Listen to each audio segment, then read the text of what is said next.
iPhones have a useful charge limit feature that lets you set the maximum charge limit from 80% to 100%. The idea behind this feature is that by not charging your iPhone to a full 100%, you can improve the battery's lifespan. However, there are instances when you have to charge your iPhone up to 100%. For example, when you're heading out for a long day or you have a busy day ahead. In these situations, users could head over to the battery section and increase the charge limit up to 100%. Starting iOS 26.4 or later, Apple has also allowed users to increase their device's charge limit more easily using a shortcut or an automation.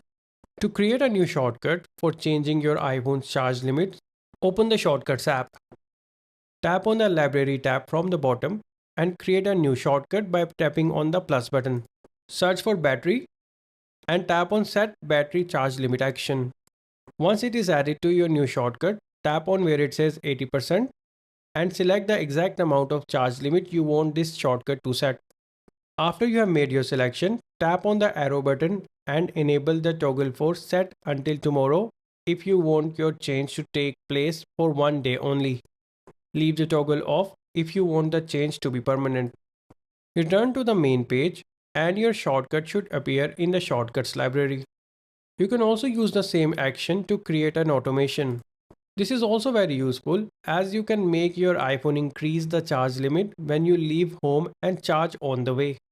Similarly, you can increase your iPhone's charge limit when you are connected to Wi-Fi or 5G, when you are charging at home or away, and more. That's it. This is how you can use shortcuts to change charge limit on your iPhone. If you found this video helpful, then be sure to hit the like button and subscribe to our channel for more iPhone tips and tutorials. Thanks for watching.